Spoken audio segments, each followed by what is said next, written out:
are balance of knowing self and understanding others, and love with trust, with good communication and respect to self and others.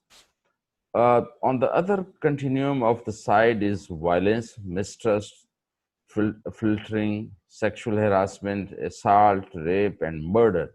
So these are all opposites to a good relationship. So basically, violence can affect everyone, everywhere, and in any setting and in any time. Perception of violence, violent behavior changes between culture and social background. So, what is actual violence? The intentional use of physical force or power, threatened or actually against oneself, another person, or against a group or community, that either result in or has a high likelihood of resulting in injury, death, psychological harm, maltreatment, or deprivation. The type of abuse can be physical, such as hitting, pushing, moving, strangling. It can be emotional in the form of restriction of money and employment, and restriction of communication with friends and family. So, isolating a person is really a big emotional trauma. So, name calling, put downs, threats of physical and sexual harm, threatening suicide to make the other do something. For example, like in we you can see that there are many reports on the in the newspaper that some person has threatened somebody that you have to marry me, otherwise I'll commit suicide. So these are various type of abuse. The type of abuse, it can include sexual abuse, any forced or unwanted sexual contact, or it can be in the form of stalking. That means providing unwanted attention, repeatedly harassment that produce fear on social media or even SMS or Facebook or WhatsApp. These are all type of the new pattern of stalking. And someone you know or a stranger, 1 in 12 female and 1 in 45 male will be stalked in their life. This is very disturbed phenomena. The other control texts such as dominance, humiliation, isolation, threats, or intimidation, which is dhamki or dharana, or denial or blame. These are all type of uh, violence. The key factors are the violence against children include all form of violence, including against people under the age of 18 years, whether perpetrated by parents, caregivers, peers, romantic partners, or a stranger. And it is estimated that globally that 1 billion people between the age of 2 and 17 are actually affected. The type of violence against can be maltreatment in the form of violence on punishment, physical, sexual, or psychological. It can be in the form of bullying, which includes cyberbullying, or these days the various type of SMS or WhatsApp messages. And it can be the form of youth violence, is concentrated among children and young against between the age of 10 and 29 years, occurs most commonly in community setting. The other form can be intimate partner violence, like domestic violence, which can be physical, sexual, or emotional. And it can be in the form of sexual violence, including non-consensual, completed or attempted sexual contact or acts of sexual nature not involving contact. So this can be in the form of harassment and other things.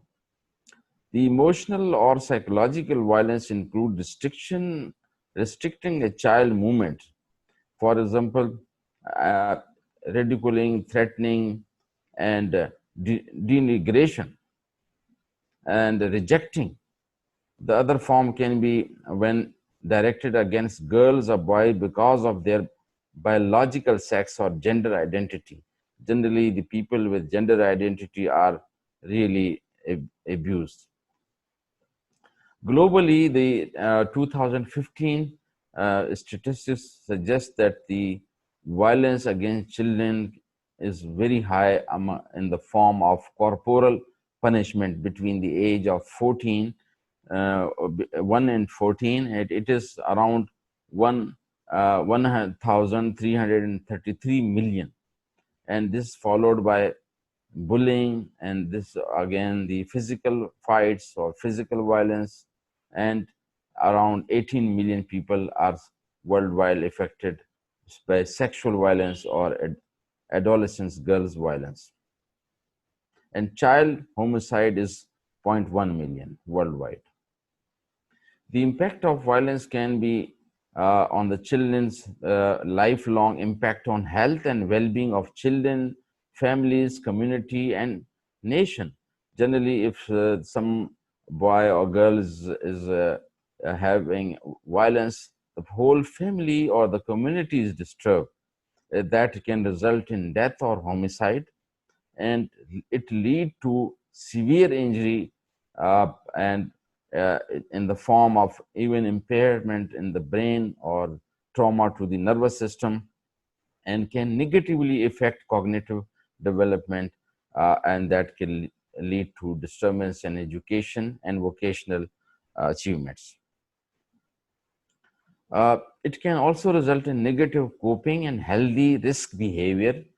It can also lead to unintended pregnancies, induced abortion, gynecological problem, and even sometimes sexually transmitted disease like hepatitis or HIV and others, or gonorrhea, and contributing to wide range of non-communicable disease as child grow older. So they can have cardiac problem, it can lead to cancer or even diabetes or and psychiatric disorders. The impact opportunity and future generation is very high, and children exposed to violence and other adversity are more likely to develop alcoholism, school problem, and so on, and job problems. So this is a very interesting slide. You can see at the upper part of this that interpersonal or family factors in the form of abusive parenting, and on the lower side you can see the community and social factor in the form of legislation, drug abuse, alcohol or deprivation, or economic inequality. So these are the two side. On in between you can see the type of violence can be uh, child abuse, sexual violence, bullying, and dating violence, domestic abuse, hate crime, and so on.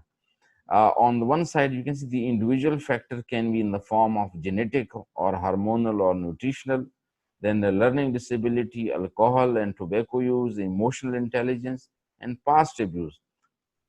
So these are, and you can see that male and female, the damage can occur both at psychological level in the form of brain damage, and similarly physiological alteration, and also resulting in ADHD, that is attention deficit hyperkinetic disorder. The role and responsibility of the service providers are, they should be active screening for that. And basic principle of screening include privacy, safety of the clients. First of all, the child should be given privacy and safety, because until he is safe, he will not disclose anything. Then confidentiality and audiovisual confidentiality is very important, and privacy of information and documents, and client services should be available. This can also lead to the case management in the form of need assessment and information and empowering, and referral system should be there, because if somebody needs referral to tertiary care center or some legal area, that they should be available. Counseling services by the psychologist or trained counselor or social worker. And then documentation, record keeping is very important, because we are not supposed to lose any evidence that can be very useful for the remedies as well as for the legal issues. How to help a friend? First of all, listening attitude. We have to be very good listener, and actually we have to encourage that the people should disclose these things and talk, and that can be in the form of empathy and so on, and they should believe that you are really having empathy and sympathy, and there should be support, and we have to challenge the various myth and the stereotype behavior because the victim also endorse them. So we can say that you are not basically the perpetrator, you should not suffer. The person who has done this crime should suffer. And we should also challenge the oppression and do not blame the victim. Generally, the victim is blamed. Actually, he is the sufferer, and he should be given warm and love and encouragement. Then we have to create welcoming environment in the form of clean signs, pleasant organized space, privacy, and good furniture, or the setting should be conducive to good environment. And then we have to access wayfinding. The noises should be used. It should be comfortable, confident, and control zone with visual stimuli and personal space and flexibility. We have to take care of all these things because there should be no interruption during his or her talk. Have a trauma-informed approach. The trauma-informed approach is number one, ask. The asking should be in a way, for example, what happened to you, rather than saying, what is wrong with you? Because he is not, there's nothing wrong with him. Actually, wrong happened to him. So therefore, we have to ask, what happened to you, or what do you need? Instead of saying, do you have any psychiatric illness? And how can I help you feel more comfortable, rather than saying, are you on any psychiatric medication? So therefore, these questions should be framed in a trauma-informed good approach. Now, coming to the second component of my talk, that is child abuse. So by definition, any abuse of child before the age of 18 years is considered child abuse. So what is actual child abuse? In 1999, the WHO consultation on child abuse prevention came with very good definition from 58 countries. So that is, the child abuse or maltreatment constitutes all form of physical and or emotional treatment, sexual abuse, neglect or negligent treatment, or commercial or other exploitation resulting in actual or potential harm to the child's health, survival, development, or dignity in the context of a relationship of responsibility, trust, or power. So this is actually the draft endorsed by 58 countries. So this is the child abuse definition. The Convention on the Right of Child has adopted by the United Nations General Assembly in 1989, and that is also signed by our country in 1990. That is ratified by around 180 nations. Here you can see the child rights are mainly three. Number one, protection for harm. And number two, survival and development. And number three, community participation and self-determination. And on the right side, you can see the objective area is number one, child health and nutrition. We have to provide, the right of the child is to have good health and good nutrition, good education, and child labor should be uh, uh, addressed properly. Birth registration, domestic child abuse should be also focused, juvenile justice system should be there, child sexual abuse and exploitation and girl child are really the focus of this convention. Here I have, you can see that बच्चों के हुकूक का मुआहदा that I have narrated just in English. सो हुकूमत पाकिस्तान ने दिसंबर 1980 में एक कौमी commission बराए बहबूद और तरक्की एतफाल कायम किया ताकि बामकसद पेशरफ मुतय्यन पॉलिसी साजी मरबूत मनसूबाबंदी तरक्की और पॉलिसियों और मनसूबों पर मौसर अमल दरामद करके पाकिस्तान के सेहतमंदाना माजूर बच्चों की निगहदाश्त की जाए. So here you can see we are not only responsible for the normal children, but also for the uh, kids with intellectual disabilities or physical handicap.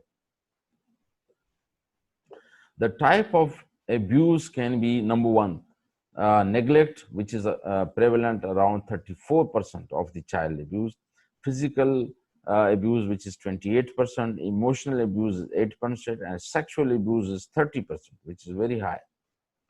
The physical abuse can be in the form of injuries like beating, shaking, burns, and this can lead to fracture and many injuries. The physical abuse, here you can see the term better child syndrome, which was coined to characterize the clinical manifestation of serious physical abuse in children. This term is generally applied to children showing repeated and devastating injury to skin, skeletal, and so on. So there, and repeated infliction is important. Another term is shaken infant.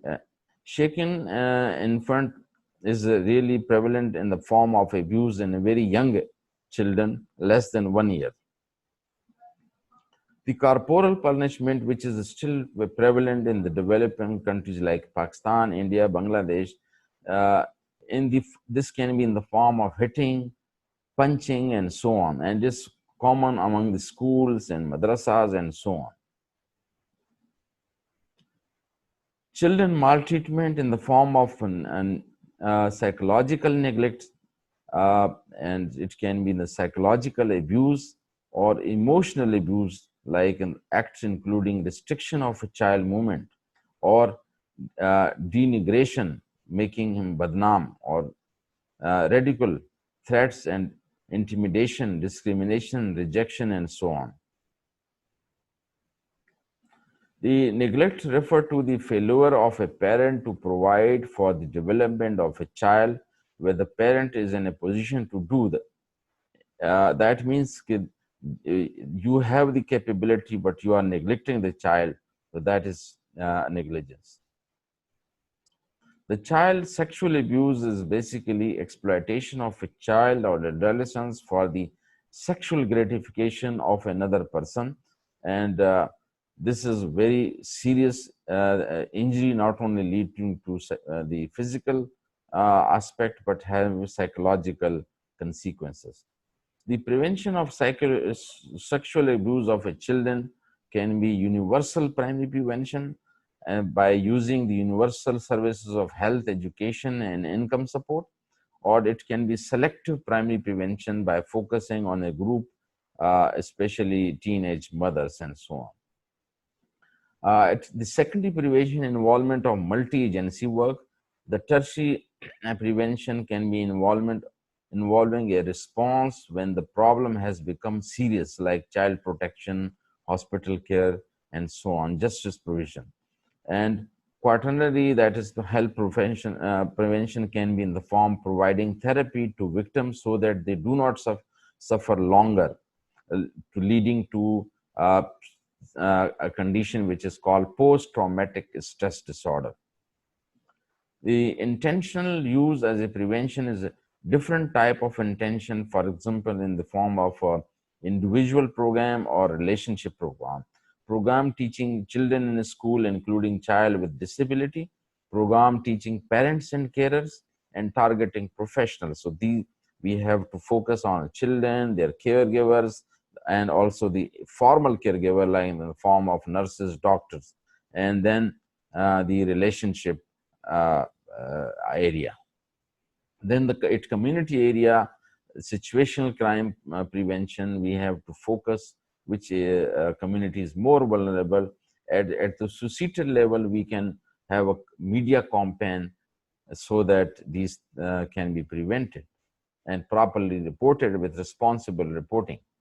The guiding principle for working with child of survival of sexual abuse are: number one, promote the child best interests, ensure safety of the child, comforting the child, ensuring appropriate confidentiality, involve the child in decision making. Now it is required that not only the caregiver but also the sufferer should be involved in decision making, and treat every child fairly and equally, strengthen the child resilience. Now I'll share a few two slides which are we have promoted to the form of to the platform of Pakistan Psychiatric Society.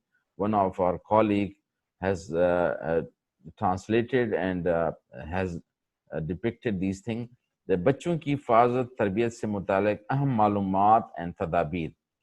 Number one, आपका जिस्म आपका अपना है, उसको आपके इख्तियार में है. नंबर दो, छूने के बारे में उसूल नंबर वन कि इंसान के जिस्म के दो हिस्से हैं. एक वो जो 100% आपके जिस्म के प्राइवेट हिस्से हैं जिसको आपका इख्तियार है, और दूसरा वो जो दूसरे लोग उस देख सकते हैं उसे. फिर छूने के बारे में उसूल नंबर 2 है कि जिन अफराद को बच्चे पसंद करते हैं उनकी तरफ से बच्चों को गले लगाना या चूमने में कोई हर्ज नहीं, लेकिन ऐसी चीज़ या ऐसी हरकत या ऐसे छूना या ऐसी रिलेशनशिप बनाना जो उसको पसंद ना हो, ये नहीं होना चाहिए. और चौथा उसूल है कि नहीं सिखाना चाहिए. जब वो ये देखे कि ऐसी हरकत कोई और कर रहा है, चाहे करीबी फैमिली मेंबर हो, जो उसको पसंद नहीं हो, तो जोर से कहना उसको आना चाहिए कि नहीं, ऐसा नहीं करे, स्टॉप. फिर दूसरा ये है कि पुकारने के लिए आवाज़ ज़ोर से मारना और दूर भाग जाने की हम तरबियत देते हैं कि ऐसी कैफियत में जब हो तो आप कोशिश करें कि चीख मारें और हेल्प के लिए आवाज़ उठाएं और भागने की कोशिश करें. फिर अहम बात ये नंबर 6 कि आप इसमें आपकी कोई गलती नहीं, गलती दूसरे की तरफ से थी. तो ये पूरा उसूल समझाना होगा कि आप इसमें क्यों सफ़र हो, आप क्यों जो है उसमें रो रहे हो. आप प्रॉब्लम तो ये है कि उसने गलती की, वो सफ़र होना चाहिए, उसको शर्म आनी चाहिए, ना कि आपको शर्म आनी चाहिए. सातवां उसूल ये कि तोहफे के लालच में ना आए. अगर आपको कोई ऐसा बंदा तोहफा दे रहा है जो आप उसको न समझते हों या उसको ना पहचानते हों, तो बेहतर है कि उसे ना लें, क्योंकि उसमें बाज़ औक़ात ऐसी चीज़ें मिला देते हैं जिससे बच्चा बेहोश हो जाता है. और फिर छुपाना नहीं. 8वां उसूल सबसे अहम है कि बच्चे फिर ये बात छुपाते हैं. माँ बाप, ख़ास तौर पर माँ जो है उसकी बात नहीं सुनती कि चुप हो जाओ, बात ना करो इस मामले में. तो इससे ये मामलात बढ़ते रहते हैं. जब वो रिकॉर्ड पे नहीं आएंगे तो हमें ये बताना है कि जो बात आपसे हुई है उसको छुपाना नहीं है, मंजर आम पे लाना है. इसमें ये बहादुरी है, उसको बहादुरों की तरह फेस करें ताकि दूसरे बच्चों के साथ ऐसा वाक़या ना हो. और 9वां उसूल ये है कि ये कैफियत छुपाने नहीं बल्कि बताने में पहल करें, और खुशी के साथ, इज्जत के साथ और वलवले के साथ और बहादुरी के साथ बतानी है ताकि रिकॉर्ड पे आ जाए और आपके अलावा दूसरे बच्चे भी तहफ़्फ़ुज़ में आ जाएं. क्योंकि लोग रिपोर्ट नहीं करते, अंडर रिपोर्टेड की वजह से सज़ाएं नहीं मिलती, तो लिहाजा ये चीज़ें चलती रहती हैं. इसके साथ with this I'll end that whatever is seen is 10% and 90% is invisible emotional or psychological stress which is inside in the mind or body. So therefore just visible component should be not focused, but the internal component should also be focused. Here you can see that एक तरफ ये छत नजर आ रही है, दूसरी तरफ ये फर्श है, लेकिन इसको अगर आप देखें तो फिर आपको अंदाजा होगा कि इंटरनली क्या है. With this, I'll end my talk. Thank you very much for your attention and concentration. If you have